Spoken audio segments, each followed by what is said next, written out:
Good afternoon to all. Today we discussed about the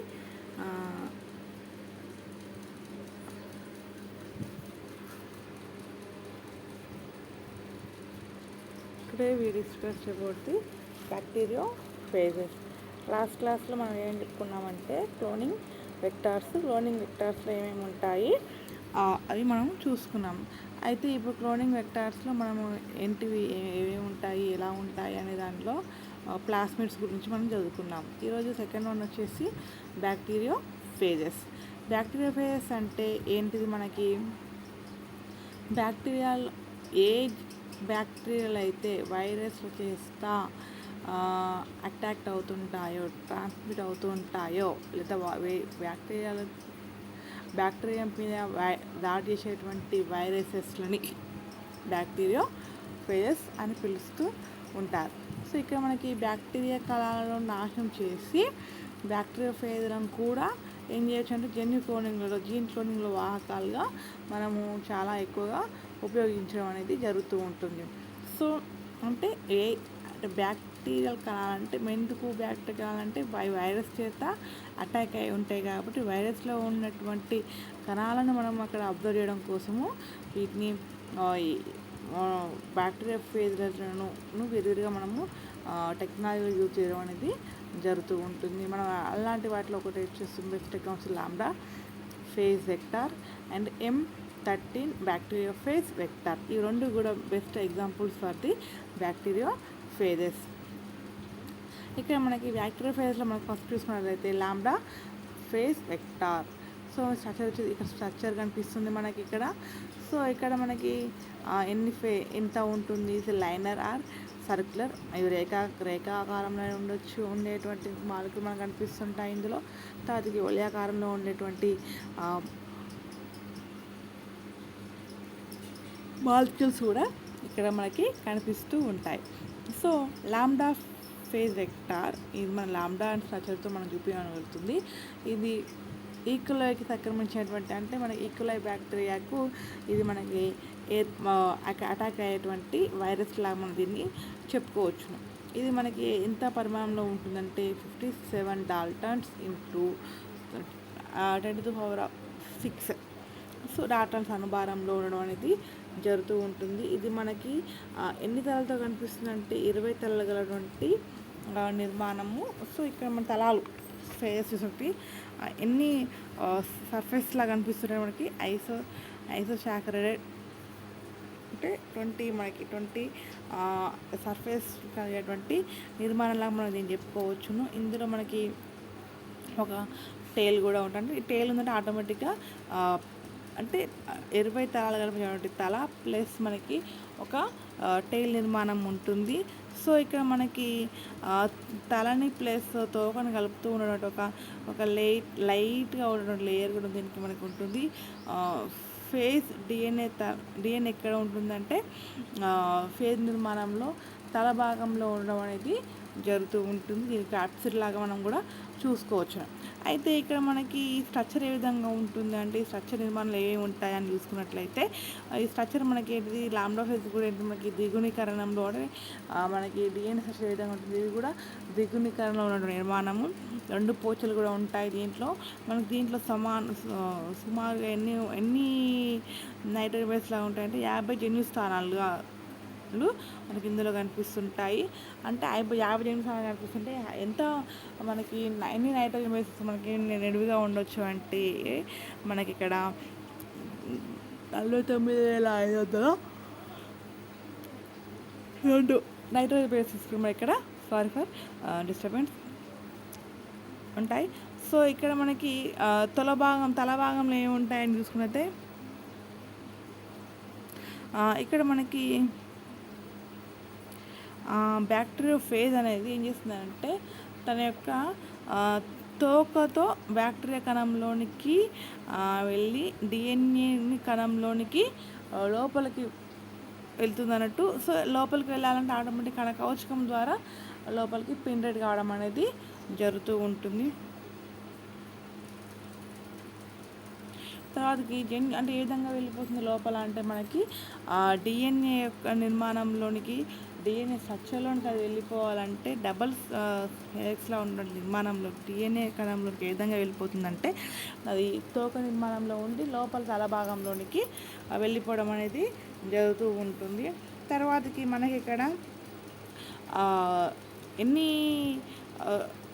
20 తరాలు అనుకున్నాం కాబట్టి అందులో మనకి అకార్డింగ్ టు ది మనకి ల్యాబొరేటరీ నిర్మాణంలో జీన్ క్లోనింగ్ ప్రయోగాలు తీసుకుని సుమారుగా 25,000 కిలో బేసెస్ దీంట్లో మనకి పొడవున్న వేరొక జీవి యొక్క డిఎన్ఏని కూడా ఇందులో ఉంటుందన్నమాట. అంటే దీని ద్వారా మనం ఎంత పరిమాణమైనటువంటి డిఎన్ఏ కాపీస్ మనం ఇక్కడ తయారు చేయొచ్చు అంటే ఇక్కడ డిఎన్ఏ ల్యాబొరేటరీస్లో కలిపేసి 25 కిలో బేసెస్ నైట్రోజన్ బేసెస్ని మనం ఇక్కడ తయారు చేసుకోవాలంటే ఇక్కడ తయారు చేయడం అనేది దీన్ని ఉపయోగించుకొని. సో మనకి ఇక్కడ జీన్ క్లోనింగ్లో మనకి ఇతర బ్యాక్టీరియోఫేజ్ లాంబ్డాలో వీటితో కంపేర్ చేసుకుంటే లాంబ్డా ఫేజ్ అయినటువంటి లాంబ్డా GT10, లాంబ్డా GT11, ఇంకా ఎగ్జాంపుల్ వచ్చేసి EMV L3 అండ్ EMBL4 చరాలను కూడా ఇక్కడ మనకి లైక్ దట్ బ్యాక్టీరియోఫేజ్ లాగానే మనం వీటిని ఉపయోగించడం అనేది జరుగుతూ ఉంటుంది. సో నెక్స్ట్ మనకి ఇక్కడ ఎప్పుడైనా కానీ దీనిలో మనకి ఏ విధంగా ఉంటుందంటే ఈ డిఎన్ఏ లైన్ సర్కులర్గా ఉన్నప్పుడు లెఫ్ట్ అండ్ రైట్గా మనం దీంట్లో అబ్జర్వ్ చేసుకున్నట్లయితే లెఫ్ట్ సైడ్కి వచ్చేసి మనకి ఎక్కువ CG నైట్రోజన్ బేస్ అనేది మనకి ఇక్కడ ఎక్కువగా కనపడడం అనేది జరుగుతుంది. తర్వాత రైట్ సైడ్ వచ్చేసి 80 నైట్రోజన్ బేస్ అనేది ఎక్కువ కనపడడం అనేది జరుగుతూ ఉంటుంది. ఇక్కడ మనకి లాంబ్డా డిఎన్ఏని ఏకదశ భాగాలుగా మనం చూసుకున్నట్టే ఒకే అలా చూసినప్పుడు 12 న్యూక్లియోటైడ్స్ని కలిగి ఒకదానితో ఒక సంపూరకంగా మనకి ఇక్కడ చూసుకోవచ్చు. లెఫ్ట్ అండ్ రైట్ సైడ్ అంటే 12 బేసెస్ అలా చేసినప్పుడు అంటే కాంప్లిమెంటరీ సైట్స్ లాగా మనకి ఇక్కడ కనిపిస్తుంది. అంటే 12 nitrogen bases complementary, remaining nitrogen bases complementary equal అంటే సిమిలర్గా ఉంటుంది. అంటే GGG ఎలా ఉంటుందో అవతల CCC ఎలా ఉంటుందో సో అలా ఉన్నటువంటి ఏమంటారంటే కాంప్లిమెంటరీ సైట్స్ అంటారు. కాంప్లిమెంటరీ ఎండ్స్ లాగా మనం దాన్ని పిలుచుకోవచ్చును.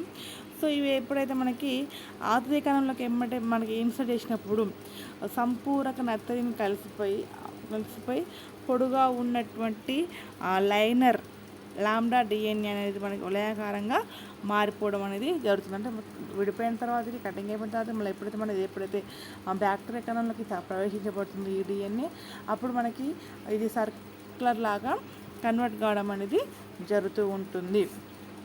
తర్వాతకి M13 బ్యాక్టీరియోఫేజ్ వెక్టార్. ఈ M13 బ్యాక్టీరియోఫేజ్ అనేది కూడా మనకి ఈకోలైకి సంక్రమించే తంతురూపటువంటి బ్యాక్టీరియోఫేజ్. అంటే this is one type of the virus మనం ఇది చేసుకోవచ్చు. ఇది మనకి ఎంత పొడవు ఉంటుంది, ఎంత వ్యాసంలో విడుతుందంటే లెంత్ తీసుకున్నట్లయితే 895 నానోమీటర్స్ అండ్ లెంత్ వచ్చేసేమో 6 నానోమీటర్స్ విడ్త్లోని ఉండడం అనేది జరుగుతూ ఉంటుంది. దీంట్లో క్యాప్సిడ్ తీసుకున్నట్లయితే క్యాప్సిడ్ అనేటువంటి ప్రోటీన్ తోటి ఏం చేస్తుంది, ఇది it's covered by the capsid అనేటువంటి ప్రోటీన్ లేయర్ తోటి కప్పబడి ఉంటుంది. క్యాప్సిడ్ లోపల వైపున డిఎన్ఏ ఉంటుంది. అంటే మనకి బయట వైపు వచ్చాం కాబట్టి లోపల వైపున డిఎన్ఏ ఉంటుంది. ఈ డిఎన్ఏ అనేది మనకి లాంబ్డా ఫేజ్తో వలయ కాకుండా ఇక్కడ ఎలా ఉంటుందంటే వలయాకారంలో ఏకపోచుతో ఉండడం అనేది జరుగుతూ ఉంటుంది. ఇందులో మనకి ఎన్ని నైట్రోజన్ బేసెస్ ఉంటాయంటే మనకి ఇక్కడ చిన్న పరిమాణం ఉంటుంది.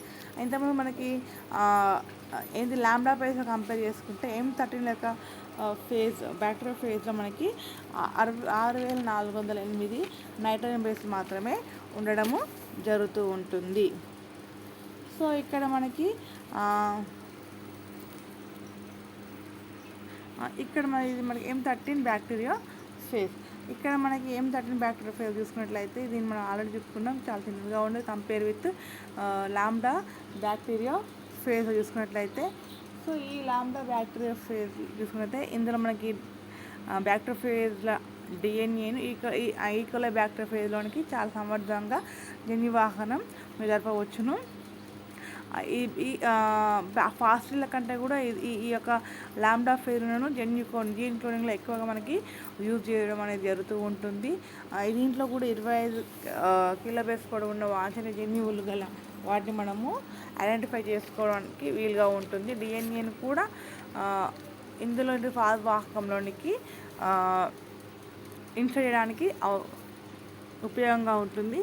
తర్వాత పునఃసంయోజక డిఎన్ఏ గల ఫేజ్లను ఎన్నుకోవడంలో కూడా ఇది మనకు ఎక్కువగా ఈజీగా సులభంగా ఉండేటువంటి ప్రాసెస్ లాగా ఉంటుంది. ఈజీగా మనం ఏంటంటే డిఎన్ఏ రికమెండ్ అంటే వేరొక జీవి యొక్క డిఎన్ఏని దీంట్లో మనం ప్రవేశపెట్టి తర్వాతకి ఈజీగా అంటే సులభంగా కంపేర్ విత్ ప్లాస్మిడ్ తోటి మనం కంపేర్ చేసుకున్నట్లయితే ఇవి తొందరగా వీటిలోనికి నిలువ చేసుకునే కెపాసిటీ అనేది వీటికి ఉంటుంది. మళ్ళీ తర్వాతకి ఇవి 2 రకాలుగా మనం వీటిని యూజ్ చేసుకుంటారు. ఇన్వర్షన్ వెక్టార్స్ అండ్ రెప్లికేషన్ వాహకాలుగా వీటిని వాడడం అనేది జరుగుతూ ఉంటుంది. ఇన్వర్షన్ వెక్టార్స్ లాగా అంటే మనకి ఇన్సర్షన్ అంటే ప్రవేశపెట్టడం, అంటే ఇంకొక దానిలోనికి మనం ఇంకొక ప్లేస్లోకి మనం ఇది ప్రవేశపెట్టడం, అంటే ఒక ప్రత్యేకమైనటువంటి ప్రాంతంలోనికి ఒక చిన్న డిఎన్ఏని ఖండాన్ని చొప్పించవచ్చును, అంటే ఈ పేస్ వెక్టార్స్ ద్వారా. ఇంకా వేరొక జీవి యొక్క డిఎన్ఏని లేదా పాస్ డిఎన్ఏతో కలపడం వలన పాస్ డిఎన్ఏ విధుల యొక్క నిర్వహణలో ఎటువంటి మార్పులు ఉండవు. అలాగే ఎక్కువగా మనకి ఏంటంటే lambda Charon 16 and lambda GT 10 మొదలగున్నవి ఇన్సర్షన్స్ వెక్టార్స్ లాగా వీటిని ఉపయోగించడం అనేది జరుగుతూ ఉంటుంది. సో మనకి ఇక్కడ రీప్లేస్మెంట్ వెక్టార్స్, దీంట్లో మనం రీప్లేస్మెంట్ అంటే ఉన్నటువంటి ప్లేసెస్ కొన్ని జీన్ ఫ్రాగ్మెంట్స్ తీసి వేరొక జీన్ ఫ్రాగ్మెంట్స్ మనం ఏం చేస్తాం, అక్కడ ఇన్సర్ట్ చేయడం, ఇది రీప్లేస్మెంట్ వెక్టార్స్. అంటే దీని అనేక ఛేదన ప్రాంతాలు ఉంటాయి. సుమారుగా 20 to 25 కిలోబేస్ ఉన్నటువంటి పొడవున్న వేరొక జీవి యొక్క డిఎన్ఏని కూడా దీని యొక్క డిఎన్ఏతో కలపవచ్చును. అది వచ్చేసి మనకి లాంబ్డా WES వెక్టార్ని ఎక్కువగా రీప్లేస్మెంట్ వెక్టార్స్ లాగా మనం ఇక్కడ ఉపయోగించడం అనేది జరుగుతూ ఉంటుంది. సో ఇవి మనకి చాలా ఈజీగా ఉండేటువంటి, చాలా సులభంగా ప్రవేశపెట్టేటువంటి వెక్టార్స్. వీటిని బాగా ఎక్కువగా పరిమాణంలో అంటే ప్లాస్మిడ్ల కంటే కూడా సులభంగా ఇవి ఈజీగా వేరొక జీవిలో ఉన్న డిఎన్ఏలతో సులభంగా ప్రవేశించబడడానికి, ఇన్సర్ట్ చేయడానికి, ప్రాసెసింగ్ చేయడానికి అనువుగా ఉండేటువంటి వెక్టార్స్ అన్నట్టు. తర్వాతకి నెక్స్ట్ మనకి సెకండ్ వన్ వచ్చేసి క్లాస్మిడ్స్. ఇవి కూడా ప్లాస్మిడ్ నుంచి చూడండి సంకర క్లోనింగ్ వాహకాలను ఏమంటారంటే క్లాస్మిడ్స్. ఇవి కూడా వన్ టైప్ ఆఫ్ ది వాటి నుంచి ప్లాస్మిడ్స్ నుంచి వివాహమైనటువంటి వెక్టార్స్, క్లోనింగ్ వెక్టార్స్ని మనం క్లాస్మిడ్స్ అని పిలుస్తుంటారు. వీటిని ఏమంటారంటే వీటికి ప్లాస్మిడ్స్ బ్యాక్టీరియోఫేజ్ యొక్క 2 వెక్టార్స్ యొక్క లక్షణాలు వీటికి ఉండడం అనేది జరుగుతూ ఉంటుంది. సో ఇక్కడ మనకి లాంబ్డా బేస్ బ్యాక్టీరియా యొక్క ప్లాస్మిడ్స్ డిఎన్ఏ అమరికను ఉపయోగించి, అంటే రెండింటి యొక్క వాటిని ఉపయోగించుకొని వీటి తయారు అంటే ఇప్పుడు ఆర్టిఫిషియల్ మనం తయారు చేస్తాం కాబట్టి తయారు చేయబడి ఉన్నాయి. అనగా ప్లాస్మిడ్ డిఎన్ఏ యొక్క చివర్లను ప్లస్ డిఎన్ఏ యొక్క దిస్ మీన్స్ మనకి కాంప్లిమెంటరీ సైడ్స్ ఉన్నాయి కదా, వాటి యొక్క చివరలను కలిపి ఈ కాస్మిడ్స్ తయారు చేయడం అనేది జరుగుతూ ఉంటుంది. అందువలన వీటి యొక్క ఉత్పన్న కాకుండా డెరివైడ్ వెక్టార్ అని, ఎందుకంటే వీటిని రెండింటి యొక్క లక్షణాలతోటి మనం తయారు చేసుకున్నటువంటి వెక్టార్ కాబట్టి వీటిని ఏమంటే డెరివైడ్ వెక్టార్ అని వీటిని పిలుచుకోవడం అనేది జరుగుతూ ఉంటుంది. సో ఇక్కడ మనకి క్లాస్మిడ్లో ఏముంటుందంటే అతిపెద్ద డిఎన్ఏని కూడా గ్రహించడానికి ఉపయోగపడుతూ ఉంటుంది. అంటే అతి చిన్న డిఎన్ఏ మాలిక్యూల్ని కూడా ఐడెంటిఫై చేయడంలోనే ఫేస్ ఉపయోగపడతాయి. కొంచెం పరిమాణాలు పెద్దగా ఉన్నటువంటి డిఎన్ఏని కూడా మనం ప్రవేశపెట్టడంలో క్లాస్మిడ్స్ అనేవి ఉపయోగపడతాయి. ఈ క్లాస్మిడ్స్ క్రమం ప్రతికూల చెందడానికి ఉపయోగపడుతూ ఉంటుంది. సో ఇక్కడ మనకి అంటే ప్రతికూల చెందడానికి రిప్లికేషన్ ప్రాసెస్లో రిప్లికేషన్ యొక్క కెపాసిటీ కూడా వీటికి ఉండడం అనేది జరుగుతూ ఉంటుంది. మొట్టమొదటిసారి క్లాస్మిడ్స్ అనే వాటిని ఎవరు ఐడెంటిఫై చేశారంటే కాల్సిన్ అండ్ హార్న్స్ రూపొందించడం అనేది జరిగింది. క్లాస్మిడ్ ప్లస్ కలిపి కాస్ అని పిలవడం, అంటే కాస్మిడ్ లాగా వీటికి పేరు రావడం అనేది జరిగింది. కాస్మిక్స్ ఒక టచ్ చూసుకున్నట్లయితే కాస్మిక్స్ వచ్చేసి మనకి 5 కిలో బేస్ చాలా చిన్న పరిమాణంలో ఉండే వీటిలో సుమారుగా 45 కిలో బేస్ పొడవు ఉన్నటువంటి డిఎన్ఏ చొప్పించి కూడా అంటే అతిపెద్ద పరిమాణం అనుకున్నాం కాబట్టి ఇంతకుముందు 25 కిలో బేస్ అనుకున్నాం. కానీ ఇది ఇంకా మనం 45 కిలో బేస్ ఉన్నటువంటి డిఎన్ఏ జీన్ మాలిక్యూల్ని కూడా మనం ఏంటిదంటే క్లోనింగ్ చేయడానికి ఇది ఉపయోగపడుతూ ఉంటుంది. వీటి చాలా సమర్థంగా ఉన్నట్టు ఒక చిన్న ఖండం ఉంటుంది. 14G డిఎన్ఏ భాగం అంటే సుమారు 10⁻⁶ 10⁻⁷ క్లోన్స్ కూడా వీటి ద్వారా మనము ప్రొడక్ట్ కాగలుగుతాము. క్లాస్మీలో నిజ కేంద్ర కణాల యొక్క డిఎన్ఏ క్లోన్ చేయడానికి కూడా ఉపయోగిస్తారు. అంటే మనం ఇక్కడ యూకారియోటిక్ సెల్స్ యొక్క డిఎన్ఏని క్లోన్ చేయడానికి కూడా మనము ఈ క్లాస్మిడ్స్ని ఉపయోగించడం అనేది జరుగుతూ ఉంటుంది. నెక్స్ట్ మనకి ఈ క్లాస్మిడ్స్ టైప్స్ ఉన్నాయి మనకి ఇక్కడ PGB8 తర్వాతకి ప్లాస్మిడ్ PBR320 మరియు లాంబ్డా డిఎన్ఏ యొక్క కాస్ అంత్యాల నుండి ఇవి తయారు చేయడం అనేది జరుగుతూ ఉంటుంది. ఇది 5.4 కిలో బేస్ ప్రమాణంలో ఉంటుంది. PBR320 యొక్క ప్రతికృతి ఆరు అంటే ఆర్జిన్ రీజియన్ తర్వాతకి యాంప్లిసిన్ నిరోధక జన్యువులు అంటే అందులో మనకి యాంప్లిసిన్ యాంటీబయాటిక్ సెట్స్ అంటే నిరోధక శక్తి కలిగినటువంటి యాంటీజెన్స్ నిరోధక శక్తి కలిగినటువంటి పరిమాణ స్థానాలను మరి లాంబ్డా డిఎన్ యొక్క కాస్ అంత్యాలను అంటే కాస్ అంత్యాలు అంటే మనకి ఏంటంటే CCG అండ్ GG అంత్యాలు ఉన్నాయి కదా, ఆ అంత్యాలను రెండింటిని తీసుకొని ఈ కాస్మిడ్స్ని ప్రిపేర్ చేయడం అనేది జరుగుతుంది. సో దీనిలో 45 కిలో బేస్ పరిమాణం ఉన్నటువంటి డిఎన్ఏని కూడా మనము చొప్పించడానికి వీలుంటుంది. నెక్స్ట్ కాశ్మీర్లో మళ్ళీ నెక్స్ట్ ఎగ్జాంపుల్ ఇచ్చి మనకి PHC79 PBR320 మరియు లాంబ్డా డిఎన్ఏలను ఉపయోగించుకొని ఈ కాస్ పరిమాణాలు నిర్వహించారు. ఇందులో మనకి ఈ PHC79 ఉపయోగించారు. ఇందులో మనకి 6.5 కిలో బేస్ పేర్స్ ఉన్నటువంటి పరిమాణంలో ఉన్నటువంటి డిఎన్ఏలు కూడా మనము ఇక్కడ ఐడెంటిఫై చేసుకోవచ్చు. ఇందులో మనకి ఏంటంటే ఎంత పరిమాణం ఉన్నటువంటి డిఎన్ఏ మొక్కలు మనం ఇక్కడ ఇందులో మనము క్యారీ చేసుకోవచ్చు అంటే 40 కిలో బేసెస్ పేర్లు ఉన్నటువంటి పరిమాణంలో ఉన్నటువంటి డిఎన్ఏ మొక్కలను కూడా మనం ఇక్కడ క్యారీ చేసుకొని వీలుంటుంది. PBR320 యొక్క ప్రతికృతి ఆవిర్భావం స్థానం ప్లస్ యాంప్లిసిన్ జన్యువులు మరియు టెట్రాసైక్లిన్ నిరోధక జన్యువులు కూడా ఇందులో కలిగి ఉండడం అనేది జరుగుతూ ఉంటుంది.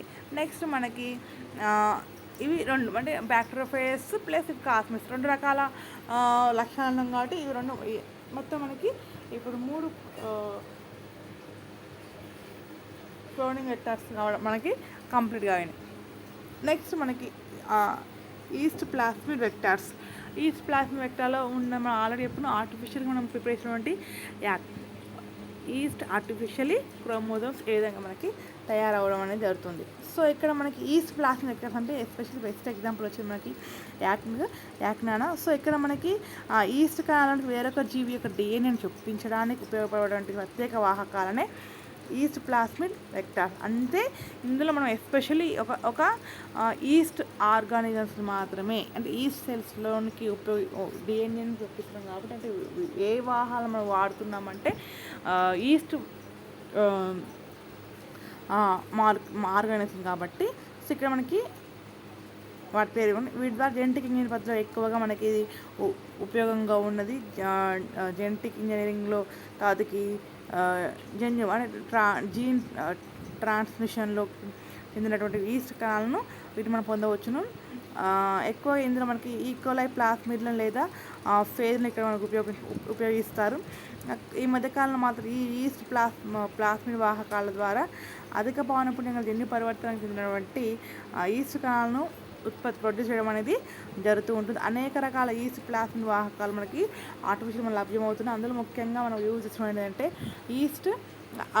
Artificial east chromosome vectors. దాని పేరు మనం ఏమంటారంటే ఈస్ట్ ఆర్టిఫిషియల్ క్రోమోజోమ్ యాక్ లాగా మనము చదువుకోవడం అనేది జరుగుతూ ఉంటుంది. సో ఇక్కడ మనకి కృత్రిమంగా ఈస్ట్ క్రోమోజోమ్ అనేది ఉత్పాదక క్లోనింగ్ వెక్టార్. అంటే మనకి టెంపరీగా మనము ఆర్టిఫిషియల్గా మనం ఏంటంటే దీన్ని మనం ప్రొడ్యూస్ చేసుకున్నాం కాబట్టి. సో ఈ వాహకాన్ని ఈస్ట్ కణాలలో మనం ఏంటి డిఎన్ఏను క్లోన్ చేయడం కోసం ఇది ఉపయోగిస్తున్నాం కాబట్టి, అంటే ఎక్కడ ఏ సెల్స్ మనం ఇది వెక్టర్, ఇది one type of the east cells. So ఈ వాహకాల చక్కగా పొడవుగా ఉంటాయి. అది కృత్రిమ ఈస్ట్ క్రోమోజోమ్ 3 ప్రాంతాల్లోగా ఉపయోగిస్తుంటారు. అవి వచ్చేసి టీలోమియర్స్, సెంట్రోమియర్స్ మరియు స్వతంత్ర ప్రకృతి వరుసక్రమం, అంటే ఆటోనమస్లీ రిప్లికేటింగ్ సీక్వెన్స్. ఇక్కడ మనకి కృత్రిమ ఈస్ట్ క్రోమోజోమ్స్ వాహకానికి చివరన 2 టీలోమీర్స్ ఉంటాయి. ప్రతి టీలోమీర్స్లో కూడా అంటే సిసిసిఏ అనే ప్రతులు, అంటే పాలిండ్రోమ్స్ వర్డ్స్, అంటే మనకి సిమిలర్గా ఉన్నటువంటి పాలిండ్రోమ్స్ అంటారు. అవి పాలిండ్రోమ్స్ అంటారు. ఈస్ట్ కణాల్లో యాక్ యొక్క స్థిరత్వానికి ఈ టీలోమీర్స్ అనేవి బాగా ఉపయోగపడడం అనేది జరుగుతూ ఉంటుంది. సో ఇక్కడ మనకి ఈస్ట్ క్రోమోజోమ్స్ సెంట్రోమియర్స్ కూడా ఏర్పడుతుంటుంది. టీలోమియర్స్ అంటేనేమో ఎడ్జెస్ ఉన్నాయి, మరి సెంట్రోమియర్స్ అంటేనేమో ఈ 3 ప్రాంతాలను కలిపి, అంటే ఏంటిది అవి 1, 2 మరియు 3. 1 మరియు 3 ప్రాంతాలేమో 14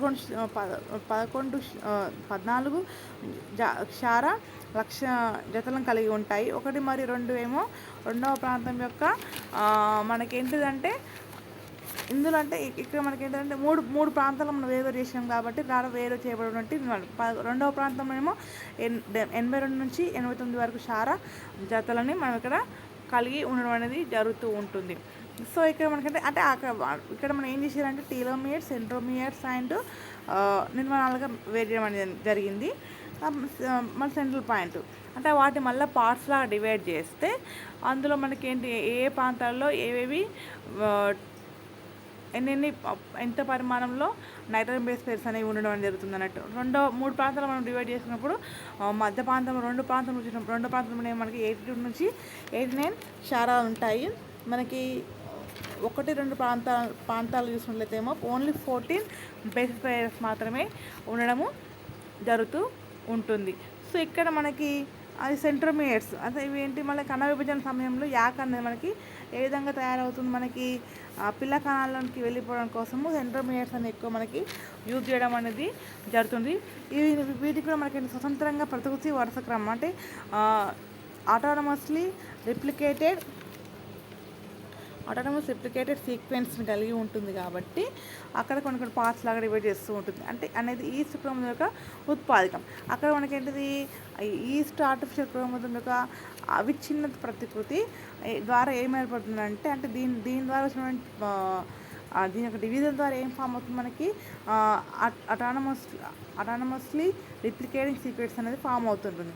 సో ఆ సీక్వెన్స్ ఏర్పడిన తర్వాతకి ఇది సెంట్రోమియర్స్ పక్కన అటాచ్ కావడం అనేది జరుగుతూ ఉంటుంది.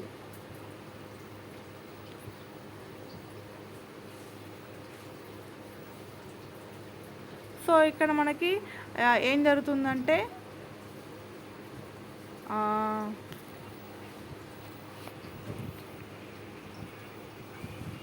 ఇక్కడ మనకి ఏం జరుగుతుందంటే ఇక్కడ ఉన్నటువంటి దీనిలో మనకి ఏంటిది క్లోనింగ్ కోసం ఆంప్లిసిన్ నిరోధక జన్యువును టీలోమర్ మరియు ఏఆర్స్ల మధ్య చొప్పించడం అనేది జరుగుతూ ఉంటుంది. అది వేరొక జీవులకి డిఎన్ఏ చొచ్చిన యాక్ సెంట్రోమియర్ మరియు టీలోమర్ మధ్యన చొప్పిస్తారు. అంటే ఈ విధంగా మనం ఏర్పరిచినటువంటి ఏఆర్ఎస్ను అంటే క్లోనింగ్ మనం ఎప్పుడైతే మనం క్లోనింగ్ ప్రాసెస్ యూజ్ చేస్తుంటారో అప్పుడు మనకేంటిది ఆంప్లిసిన్ ఒక జన్యువును కూడా టీలోమర్లోనికి మరియు ఏఆర్ఎస్ల మధ్య చూపిస్తారు. అంటే మనకి పార్ట్స్ లాగా ఉంటాయి కాబట్టి ఈ పార్ట్స్ల యొక్క మధ్యలో దేన్ని మనకి ఇన్సర్ట్ చేస్తారంటే ఈ ఆంప్లిసిన్ నిరోధక దాని రెండింటి మధ్యన ఇన్సర్ట్ చేయడం జరుగుతుంది.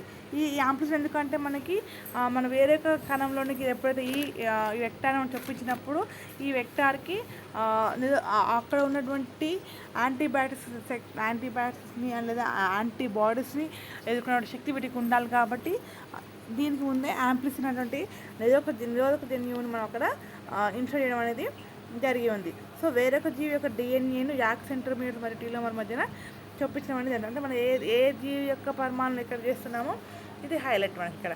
ఈ ఫారెన్ డిఎన్ఏను అక్కడ ఇన్సర్ట్ చేయడం ఉంటుంది. తర్వాతకి ఏమవుతుందంటే ఇది స్వయంగా తర్వాత రిప్లికేట్ కావడం అనేది జరుగుతూ ఉంటుంది. సో దీనివల్ల మనకి ఏంటి లాభాలంటే ఇవి తేలికగా వీటిని జన్యు పరివర్తన చెందినటువంటి ఈస్ట్లను అంటే జీన్ ట్రాన్స్ఫర్ చెందినటువంటి ఈస్ట్లను మనం తొందరగా యాక్ల ద్వారా ఉపయోగించుకొని తేలికగా పొందవచ్చును. మరి ప్రోకారియట్ మరియు యూకారియట్ జన్యువుల యొక్క లైబ్రరీలను అంటే జీన్ లైబ్రరీస్ని ఏర్పరచడానికి ఈ యాక్స్ అన్ని మనకు ఎక్కువగా ఉపయోగపడతాయి. తర్వాత మనకి మానవ జీనోమ్లలో ప్రాజెక్టుల క్రోమోజోమ్ల యొక్క జన్యు చిత్రపరాలను అంటే క్రోమోజోమ్స్ యొక్క మ్యాప్స్ జీన్ మ్యాప్స్ని ఏర్పరచడానికి ఈ యాక్లను ఎక్కువగా మనకి ఉపయోగించడం అనేది జరుగుతూ ఉంటుంది. ఇది మనకి చాలా తేలిక ఉన్నటువంటి ఎక్కువ పరిమాణంలో ఉన్నటువంటి వాటికైనా కానీ తక్కువ పరిమాణంలో ఉన్న కానీ జన్యువుల యొక్క మానవుల యొక్క జీన్ ప్రాజెక్టులకైనా కానివ్వండి వాటి జీన్ మ్యాప్స్ను మనం క్రియేట్ చేయడానికి తర్వాతకి ప్రోకారియట్ యూకారియట్ల యొక్క జీన్ లైబ్రరీ ఫామ్ కావడానికి కూడా ఇవి మనకి యాక్ అనేవి మనకి ఎక్కువగా ఉపయోగపడడానికి వీలుంటుంది అన్నట్టు. వీటి ద్వారా మనం ఈజీగా వాటిని ఐడెంటిఫై చేయడము లేదా వాటిని ఎక్కువగా మనము తయారు చేయడానికి వాడి యొక్క నకల్ వెక్టార్స్ని వాటి కావాల్సినటువంటి జీన్స్ని మనం ఈజీగా కాపీ చేయడం కోసము ఈ వెక్టార్స్ని ఉపయోగించడం అనేది జరుగుతూ ఉంటుంది. సో ఇది మనకి టోటల్గా వెక్టార్స్ను అంటే మనం ఈ బయోటెక్నాలజీ ప్రాసెస్లో వితౌట్ వెక్టార్స్ ఎటువంటి వాటిని కూడా మనము మనము ఏ జీన్స్ కావాలన్నా కూడా ఆ జీన్స్ని ఐడెంటిఫై చేసినా కూడా ఇంకొక జీవి యొక్క శరీరంలోనికి ఇంకొక ఆర్గానిజంలోనికి జీవిలోనికి ప్రవేశపెట్టాలంటే మనం డైరెక్ట్గా మనము ఒక డిఎన్ఏ మాలిక్యూల్ని ప్రవేశపెట్టలేము. అవసరం ఈ డిఎన్ఏ మనకు కావాల్సిన డిఎన్ఏలో కానీ ఏదైనా క్రోమోజోమ్స్ పరిమాణం మనం గుర్తించాలనుకుంటే వేరొక జీవిలో విత్ సపోర్టింగ్ ఆఫ్ వెక్టార్స్ అంటే ఏదైనా వాహకాలను మనం సపోర్ట్ చేసుకొని కావాల్సినటువంటి జన్యు పదార్థాన్ని కావాల్సిన కొన్ని వెక్టార్స్ యొక్క వాహకాల యొక్క సహాయంతో మనకు వేరొక జీవులోనికి ప్రవేశపెట్టి అక్కడ వీటి ద్వారా రిప్లికేట్ అయ్యి మనకి తీసుకున్న డిఎన్ఏ మాలిక్యూల్ అనేది రిప్లికేట్ అయ్యేలాగా చూసుకొని మనకు కావాల్సినటువంటి జన్యువులను అధిక సంఖ్యలో మనము తయారు చేసుకోవడానికి ఈ వాహకాలు అనేవి మనకి ఉపయోగపడడం అనేది జరుగుతూ ఉంటుంది. సో అందులో మనకి ప్లాస్మిడ్స్ తర్వాత క్లాస్మిడ్స్ బ్యాక్టీరియోఫేజెస్ అండ్ మనకి ఈస్ట్ ఆర్టిఫిషియల్ క్రోమోజోమ్స్ మనం ఎక్కువగా ఉపయోగించడం అనేది జరుగుతూ ఉంటుంది అన్నట్టు. ఈ 4 రకాల వెక్టార్స్ అనేవి మనకి ఎక్కువ వాడుకలో ఉన్నాయని మనము చెప్పుకోవచ్చును. Thank you to all. ఇవి వెక్టార్స్ అంటే వెక్టార్స్లో ఏ లక్షణాలు ఉంటాయి, ఎంత పరిమాణంలో అవి మనకి ఎంత పరిమాణంలో ఉండే నైట్రోజన్ బేస్ని ఎక్కువ క్యారీ చేయగలుగుతుంటాయి, చిన్న పరిమాణంలో ఉన్నాయి అధిక పరిమాణంలో ఉన్న వాటిని క్యారీ చేయడానికి కొన్ని వెక్టార్స్ అనేవి వాటి కెపాసిటీని బేస్ చేసుకొని మనకి ఎంత పరిమాణంలో ఉన్న డిఎన్ఏ మనం ఐడెంటిఫై చేయాలనుకుంటున్నాము వేరే జీవులు మనం ప్రవేశపెడతా ఉన్నదాన్ని మనం తగిన వెక్టార్స్ని చూస్ చేసుకొని అది ప్లాస్మిడ్స్ అయితే బాగుంటుందా క్లాస్మిడ్స్ అయితే బాగుంటాయి బ్యాక్టీరియోఫేజ్ ద్వారా మనం చేయగలుగుతామా లేదా ఈస్ట్ ద్వారా వీటిని ఎక్కువగా మనము దానిలో అబ్జర్వ్ చేయగలుగుతామా ఇన్సర్ట్ చేయగలుగుతామా సో దేని ద్వారా సులభంగా పని కాగలుగుతుంది ఈజీగా క్యారీ కాగలుగుతుంది దాన్ని మనం తీసుకున్నటువంటి డిఎన్ఏ యొక్క లక్షణాలను బేస్ చేసుకొని మనము వెక్టార్స్ని సెలెక్ట్ చేసుకోవడం అనేది జరుగుతూ ఉంటుంది. Thank you to all. Thanks.